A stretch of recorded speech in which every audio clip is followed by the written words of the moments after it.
All right, guys, welcome to another GP Talks type of podcast. I'm launching this podcast, a solo podcast called AI Builder.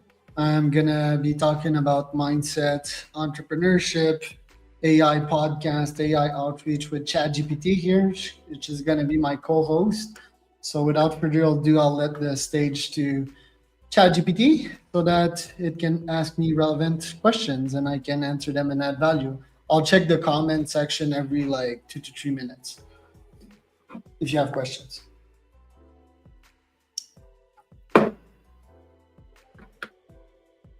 Thanks for the intro, Charles. Let's kick it off with a big one. What pushed you to start your business?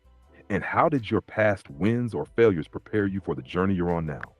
Yeah, so the starting the business question is often asked. I'm not sure how many folks in my audience don't have a business, but most of them still want to start a business, even if they have a $10 million a year business. They're still passionate about starting business, and some of them forget how to start a business, which is the great irony here. So most of them are in scaling mode and forgot about the startup mode. So yesterday I dropped a story that's pretty relevant to that question.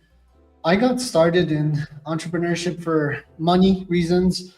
I was paid $10 an hour in Canada and I wanted to make more. So I decided to buy stuff on AliExpress for $1 and resell them for 20 for $50. These items included magic cards, they included t-shirts, they included watches. That got me started. What solidified my journey in entrepreneurship, I guess, was burning the boats, which is a nice post that I wrote yesterday. If you want to go check it out on my LinkedIn, burning the boats is literally cutting all your comfortable ties so that you can be successful in your next venture. So the first boat that I burned back then was my job, and sort of an agency that I started with a mentor of mine. I cut the boats here because I really wanted to start on my own, and I started my own agency. Started making some cold calls, was successful in closing a couple of transactions, and here I had a business a couple of weeks later. Was always good at sales, so that's a pretty good lesson here. Like, be good at sales, whether it's cold calling, LinkedIn outreach, whether it's growth hacking and AI comments, whether it's content making like I'm doing right now. Be good at selling stuff, right? That's what will propel your business until you learn product skills. Product skills is scale, it's retention, it's anti-churn. So coming back to this, I was at my parents' house and I had closed a couple of clients, was quite happy, but I needed to get away from the family nest. So I needed to cut ties and burn the boats there too. Not like in the sense of not speaking with my parents. I speak with them on a weekly basis and I love them, but I needed to get out of that environment, that overly protective environment, right? Middle class sort of environment. So I booked an Airbnb, I booked flights, and here I was in Mexico a couple of weeks later on my credit cards, in debt. And some of my clients that wanted to meet me physically, right? They were realtors. So I really cut the ties here, and I really gave myself 100% chance of success in doing so because there was no turning back. You think I was going to fucking go live back to my parents' house? So GPT's thinking. So fast forward, I traveled the world and launched multiple businesses and was. That's an incredible story, Charles. It really highlights the importance of taking risks and committing fully. Burning the boats is such a powerful metaphor, cutting off safety nets to force yourself to succeed. With that mindset in place, here's a follow up. How do you handle founder loneliness and stay mentally strong under the pressure of building and scaling your business? Yeah, I mean, resilience is very much part of being a founder. That's also the reason why I do Ironmans and ultra runs. People ask me all the times, why do you torture yourself? Like, why am I walking on a treadmill right now?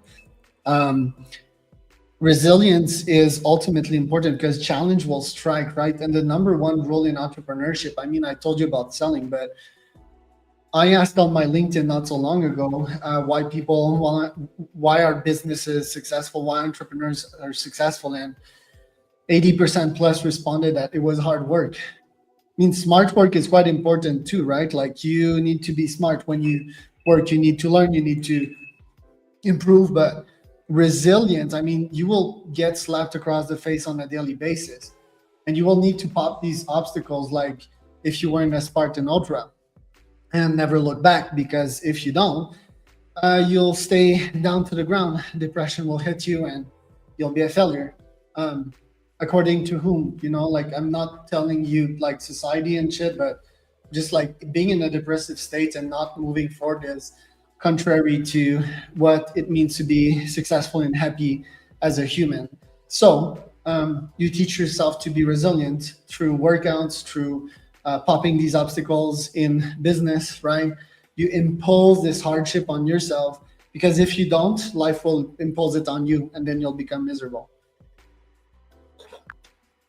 Cheers to that.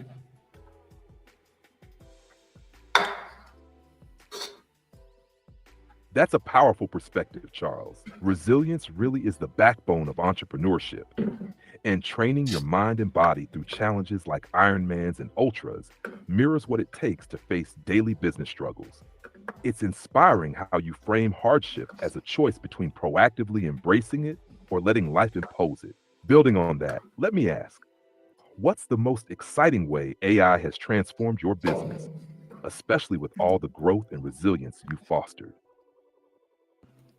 Yeah, it has completely changed the game. So, just to give you a bit of background, like back then, I was an agency owner with 200 plus employees.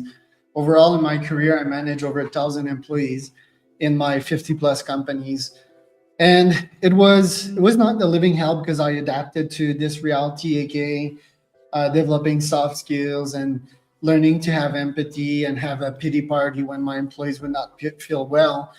But I grew out of that because 2023 and 2024 were not so good year for email outreach. And which was my main business, and yeah, thank God that I slashed them off to replace them with AI employees, because yeah, it would not have been feasible. My margins went from um, like 20% to, yeah, nowadays I have like 95% margins, which is pretty nice, right? I use this money to invest in my health, myself, a nice lifestyle, which I think I deserve. I mean, I traveled the world for 6 years, but wasn't like as luxurious as having this house and everything. So I'm quite grateful for that. That's what it allowed me. So I don't need an assistant anymore. I just have ChatGPT. I don't need SDRs. I can do this myself and have automations and have sales agent outreach out there. I don't need an assistant to manage my LinkedIn profiles and so forth. I do all the content and then it multiplies from there from all the systems that I create. So I see mostly uselessness is in most employees. If I need an expert, I'll just like copy paste some frameworks, some playbooks of top people out there from their content and so forth. If I really need advice from an expert, I'll just hire a tip top person, or even better, I'll have them on my podcast to share this advice for free. So AI completely revolutionized my business, increased the profits margins, allowed me for scale, allowed this peace of mind, this freedom that all entrepreneurs want. Most entrepreneurs nowadays are in the outsourcing mindset, which is completely fucked. That shit used to work a couple of years ago, but nowadays entering the AI age, you need to let go of that mentality. You're lazy if you're hiring. You think you will outsource your problems, but no. You keep these problems, you solve them internally in your brain or with the help of AI. Once you solve this problem and you have a formula, you code it. Most of you can no code. I can code. Being technical is also quite important in the age of AI. Instead of developing bullshit leadership skills that won't scale. So you solve the problem, you create a system, you put it into reality, right? You give life to it, and then your problem is constantly solved. It's an automation, it's a system. You don't need to invest your time anymore into it, and you don't need to pay an expensive employee. So I don't hear a lot of that nowadays, and I think I'm going to launch a course about it. But yeah, that's my reality. It's a reality of a couple of individuals out there that are seeing the light. Sorry, I'm having issues right now. Could not understand what you said. No, that's ironic, right? Because you're an AI. But yeah, many of my audience cannot understand these words as well. They're stuck in an alternative reality. So you can continue with the list of questions I initially gave you to continue this nice podcast conversation. Got it. Let's keep it rolling. Tell me about a time you faced major adversity in your entrepreneurial journey and how it shaped your leadership style. As an entrepreneur, like, it's always hard. You always face challenges. I was listening to Alex Hormozi yesterday. It's interesting, on a podcast he mentioned that the greatest challenge of his life was like breaking his father's will upon his career, which is pretty sad, right? Like, that's having a parent that is authoritarian and have way too much control over a child and really fucks with his mind. So that's him. Me, I don't think, and he mentioned that, like, all the interesting thing here is that he mentioned that all the other big challenges that he faced in his business, he's like proprietary. He's a owner of a business of multiple hundreds of millions of dollars. So he must have pretty hard fucking challenges, right? And it got me reflecting. Business is challenge, yeah, they're not that hard, the ones that I've faced lately. But I will tell you that the decision to start traveling and burn all the boats, that was difficult. Then multiple challenge. I've talked about that in a LinkedIn post last week about one realtors trying to burn my business. So I was working with realtors, and these people, I won't say much good about them. They are mostly like they're more like consumers than they are business owners, in the sense that it's somewhat easy to become a realtor, right? And very few of them are successful. Shout out to top realtors, the top 1% that usually become investors and become very successful people. They're not the same breed, and they will know what I'm speaking about. Anyways, I was working with very few 1%ers in that time. And what happened is that, a couple of them got unsatisfied with the performance of my services. I was young back then, like 20 years old, running Facebook ads for them. I was still doing a good job, but most of them were unsatisfied. So some of them began trying to ruin my reputation. I mean, they were paying $300 a month, right? So really broke people. And for that, they were talking shit against me in Facebook groups. So that was one. And some of them started charging back on my business. So the result of that was top anxiety back then. And I remember I was traveling in Ireland with my family. I was supposed to have a good time, but my businesses were burning. So I was like a fucking mess, right? So that was a big challenge. I couldn't enjoy this trip really and had to sort of rebuild my business from scratch. COVID was also challenging. It's really what put the nail in the coffin of that business. I started diversifying back then, and that's my advice to entrepreneurs. Diversify once you get started. You want to have a resilient portfolio of business. It's bullshit that you need to hyper focus into one thing. I do recommend that you diversify so that you become resilient, because most don't do that and they get burned. Fortunately, back then, COVID, it destroyed that business because that business was not solid, and I didn't want to serve realtors. I wanted to serve like CEOs and founders, people that are similar to me mindset wise. COVID, realtors couldn't visit houses. I decided to close down that business, right? And that was good. Another big challenge. I mean, I got sued once. That was quite stressful. Again, a client. I mean, we operate in a risky business, which is lead generation, right? And people don't know shit about sales. And when they hire someone like me that gives them advice, that is a high performer, and let's say that they have a shit product and that they're constantly interfering with the well-being of their campaign, some of them will not be satisfied. So that lawsuit was pretty stressful for me. It was total fucking bullshit, right? Because the law system is not made for entrepreneurs, super bureaucratic, it's clunky. The judge, I mean, what the fuck did she know about lead generation and what really happened there? So it was super biased, and in the end, I had to pay these two assholes back. Um, yeah, I obviously delivered the services for them, so I had to pay from my pocket literally what I had to reimburse them. I mean, it's part of being in business, but the moral of the stories, apart from the fact that these two assholes are not entrepreneurs, because real entrepreneurs, I feel, should not sue other entrepreneurs, especially people that are working hard to deliver services for them, is that yeah, choose your clients wisely, right? And build a reputation for yourself. Like nowadays, people won't sue me because I'm smart, I'm out there, I have content, I have a following, I have tons of CEOs and founders following me, so I have power, right? And back then, I didn't have that. I was like an obscure nobody that was really smart, but I think these two guys took advantage of that. So when you start a business, sort of build an audience. That's the best way to protect yourself. Be a thought leader, right? Be out there, and then people will have more quote unquote respect for you. That was a long ass answer. Sorry, I'm having issues right now. Could not understand what you said.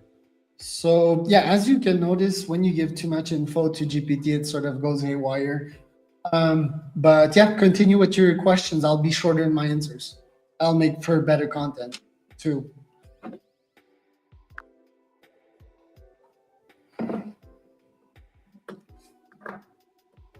Gotcha. I'll keep it tight and focused. Next up, how do you balance gut instinct with data when making big decisions in your business? Gut instinct with big decisions. I like that. So yeah, gut instinct is something that is naturally nurtured in entrepreneurs. So with time, you get to develop a really strong intuition for so much data that is being crunched in your brain. So I guess that's naturally like being developed in entrepreneurs, and you need to sort of trust that, but you need to back it up with data. Is my philosophy on it. So right now, you ask me a question, it's my gut answering, right? That's the anecdotal evidence that you'll find on podcasts, by the way. So when you research data, you need to back it up with multiple sources, not just one source, because if you just hear someone's gut decision and data and answer, you might go down a wrong path in the decision tree. So what I like doing when it comes to business decisions and making good decisions in my business is, yeah, first my gut instinct, right? My what I think is the answer deep down there. I feed that to multiple AIs, Claude, Perplexity, ChatGPT, and I ask them what they think. Then I also speak to fellow humans on my podcast. I give them my opinion and ask for feedback, and they give me more data. And off all of that data, I can make the right decision in the end. That's like the broad lines of my process.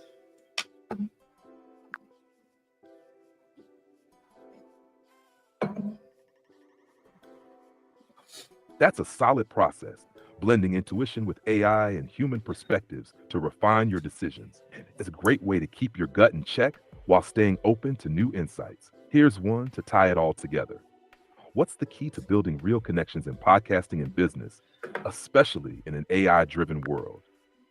Okay, so connections. Yeah, I think podcasting is the best way to develop connections in this modern world. If you're an online worker, a knowledge worker like myself, yeah, you're fully comfortable being behind a screen, right? Like I grew up playing World of Warcraft, being the best PvP hunter in my server, being the best at Call of Duty. So like it's natural for me to work behind the screen. Now that being said, granted the state of outreach nowadays, the fact that you can outreach to people via LinkedIn, outreach to people via cold email, DM people directly, and that means you can reach out to any CEOs or founders that is active on social media nowadays. So leveraging that, you invite them to a podcast conversation that will be diffused in front of an audience, right? Like my audience is composed of CEOs and founders, called CEO Wisdom Podcast. And if you do that, basically you will get to pick the best brains on this planet Earth. I talk to billionaires, I talk to top athletes, top performers, artists, famous people, and yeah, I have gotten better as a result of that. My brain is exponentially better.